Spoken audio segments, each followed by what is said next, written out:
నమస్తే. ఇన్నాళ్ళు నన్ను సపోర్ట్ చేస్తూ, ఎంకరేజ్ చేస్తూ మీ ప్రేమని నాకు అందిస్తున్న ప్రతి ఒక్కరికి కృతజ్ఞతలు.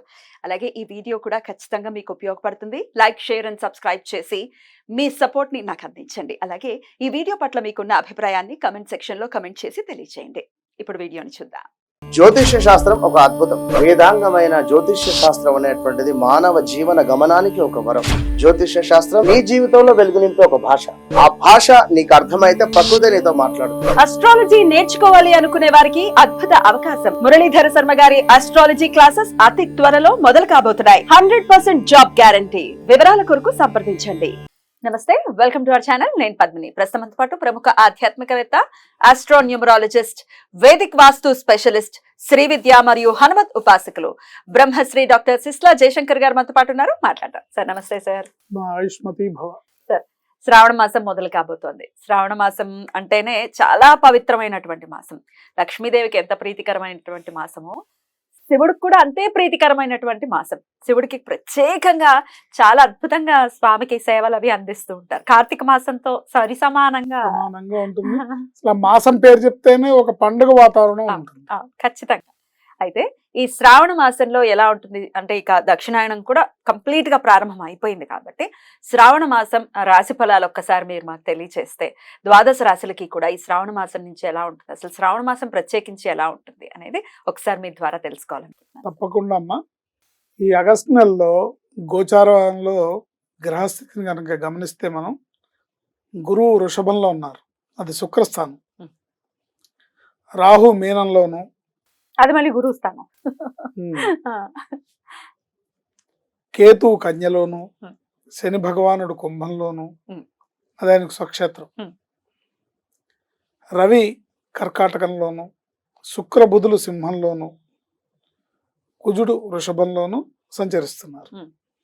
ఈ నెల రవి కర్కాటక రాశిలో 17వ తేదీ మధ్యాహ్నం 1:20 వరకు ఉండి తర్వాత తన స్వక్షేత్రమైన సింహరాశిలోకి ప్రవేశిస్తున్నాడు.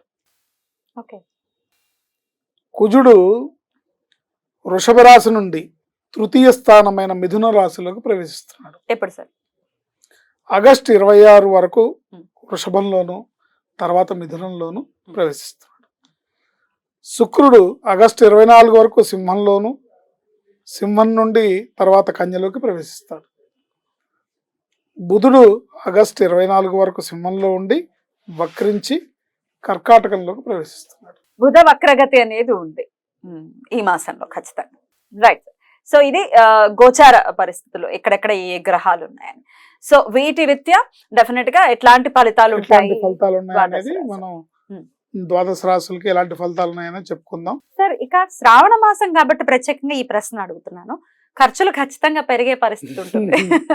అంటే ఆడవాళ్ళకి చీరలని, నగలని, ఇంకా పూజాది కార్యక్రమాలు ఖచ్చితంగా చేసుకుంటారు కాబట్టి ఒకంత పెరుగుతుంది కదా. అవన్నీ సరదాలండి, ఖర్చు పెట్టకపోతే ఎట్లా? పెట్టాలని, పెట్టద్దని అన్నట్లా. ఈ రోజుల్లో ఏమవుతుందంటే ఇలా ఖర్చు పెట్టకపోతే హాస్పిటల్స్ ఖర్చు అవుతుంది. ఇది బెటర్, ఆనందం ఉంటుంది కదా.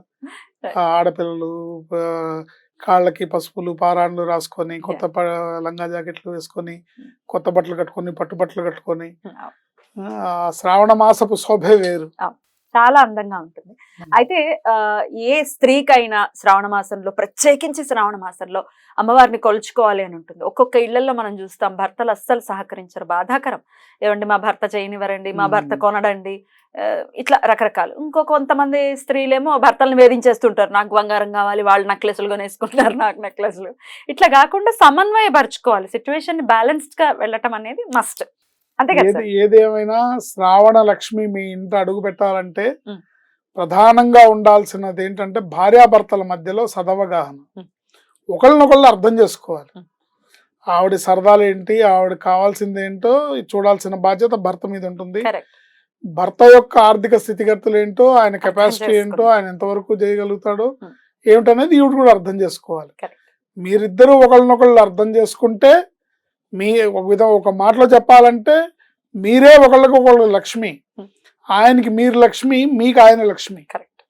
సో మీలో మీరు అండర్స్టాండింగ్ చేసుకున్న భార్యాభర్తల మధ్యలో ఉన్న సదవగానే లక్ష్మీదేవి రాకకు ప్రథమ సూచన అవుతుంది. ఎగ్జాక్ట్లీ సార్, నా పాయింట్ కూడా అదే. ఏదో రాశి ఫలాలు చెప్పేసాం, శ్రావణ మాసం సూపర్ గా ఉంటుంది అన్నారు. లేదు అంటే మరి మిథున రాశి వారికి శ్రావణ మాసం ఎలా ఉండిపోతుందండి? ఈ మిథున రాశి వారికి చూసుకున్నట్లయితే ఈ శ్రావణ మాసంలో మిశ్రమ ఫలితాలు గోచరిస్తున్నాయి.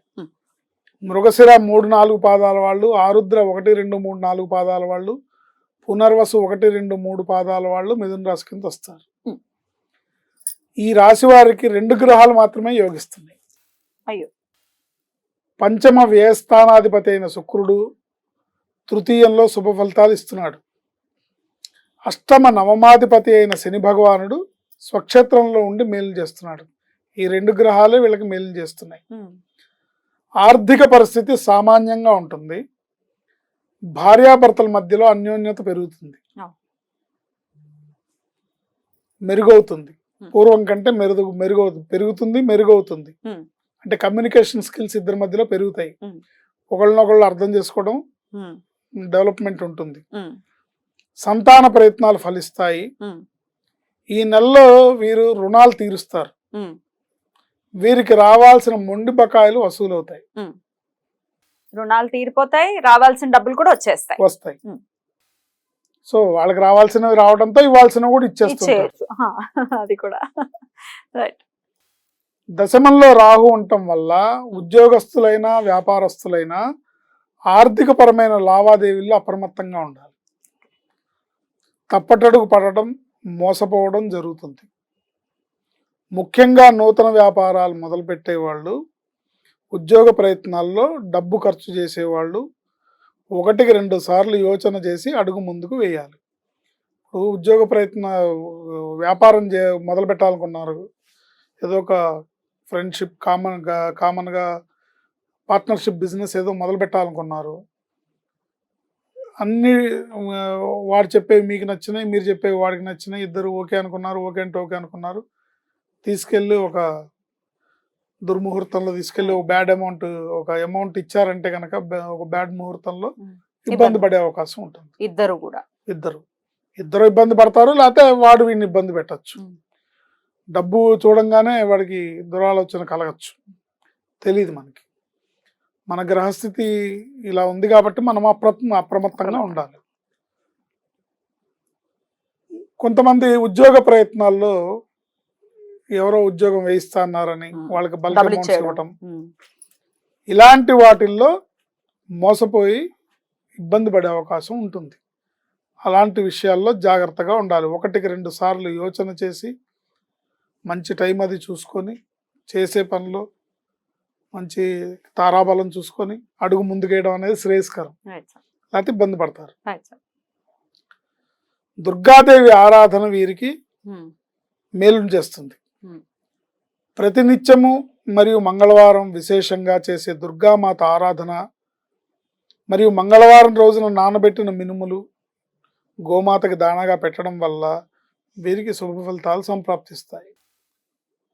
దుమ్ దుర్గాయే నమః అనే మంత్రాన్ని జపించుకోవడం కానీ, లేకపోతే దేవి సప్తశ్లోకి పారాయణ చేసుకోవడం కానీ, లేదా మేము మంత్రాలు చదవలేమంటే నామ మంత్రంగా అమ్మ దుర్గా, తల్లి దుర్గా అన్నా కూడా ఆవిడ కనికరిస్తుంది.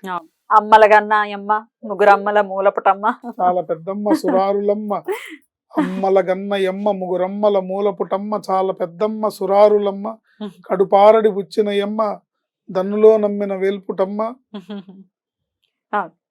సో దుర్గమాయమ్మ. ఎన్నిసార్లు అమ్మ అమ్మ అమ్మ అని పిలవటమే. సో దుర్గామాత ఆరాధన ఈ నెలలో వీళ్ళని కాపాడుతుంది, రక్షిస్తుంది. ఏ పని చేసినా ఆవిడని తలుచుకొని చేయడం వల్ల రాహు దోషం వల్ల కలిగే ప్రమాదాలు, తప్పటడుగులు ఏవైతే ఉన్నాయో, ఆర్థిక పరంగా మీరు ఇరుక్కుపోవడం, అలాంటి వాటి నుంచి బయటపడచ్చు. లక్ష్మీదేవి ఆరాధన ప్రత్యేకం చేస్తారు. అయితే దుర్గమ్మని కూడా ఖచ్చితంగా తలుచుకుంటూ ఉండండి మాసం అంతా అనేది ప్రత్యేకంగా చెప్పేటటువంటి అంతే. అద్భుతం సార్, చాలా బ్యూటిఫుల్ గా ఎక్స్ప్లెయిన్ చేస్తారు. ఇక నెక్స్ట్ ఎపిసోడ్ లో కర్కాటక రాశి గురించి మాట్లాడుకున్నాం. థ్యాంక్ యూ సార్, నమస్తే.